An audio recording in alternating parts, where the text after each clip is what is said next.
Version 3.5 of Project M is the first to implement a debug mode, providing you a wide variety of tools at your disposal so you can better understand the intricacies of each move. This mode was designed from the ground up by Project M coder Magus so that any player might become more knowledgeable from all it has to offer. To toggle debug mode, just hold the L and R triggers together, followed by down on the D-pad. You'll know it's activated because the start button will serve a new function. It will freeze the screen. To properly pause the game while in debug mode, simply press the X button and up on the D-pad together. Just know that you can enable and disable debug mode outside of a match, therefore making it easy to forget to toggle it off after a match has ended.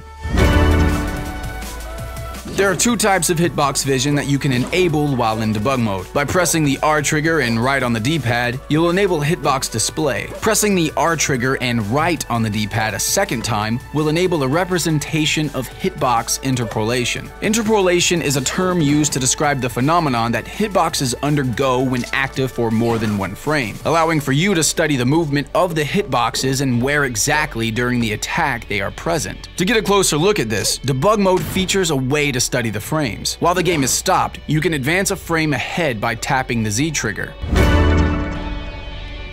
The red indicates hitboxes. Purple displays the grab boxes. A similar color is used on Snake's Mortar and Down Smash, however this hitbox indicates that something will explode upon contact. Respawn type invincibility is represented with a green overlay, which is hittable but will not affect the fighter in any capacity. While regular type of invincibility, granted by air dodges, spot dodges, and rolls, are represented with a blue overlay. Unlike the respawn type of invincibility, this one is obviously unhittable. Various levels of super armor are displayed by different shades of light blue, while true super armor looks like this. Yoshi's subtractive armor in his double jump is overlaid in a violet. And finally, non-tumbling hit stun is overlaid in yellow, while tumbling hit stun is in orange. And on the last frame, the overlay opacity drops to 50%, letting you know when a character can perform out of hit stun.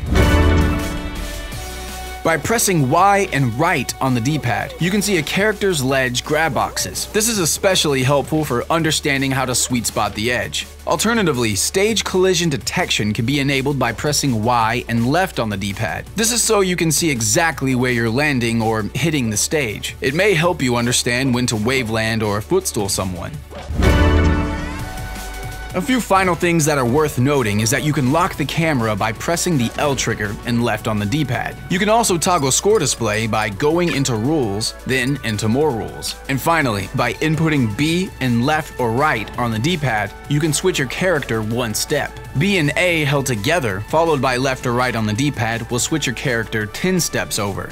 This is so you don't have to jump in and out of menus and want to keep the training going. It's also helpful in case you really want to improve your Giga Bowser game and, study his hitboxes. Hope you enjoyed our rundown of the Project M debug menu. And if you haven't already, check out our video on how to install Project M. Make sure to subscribe to Super Smash Academy and follow us on Facebook and Twitter to get updates on fighting tips and trivia. We'll be covering all different Smash Bros. Games, so stay tuned for more.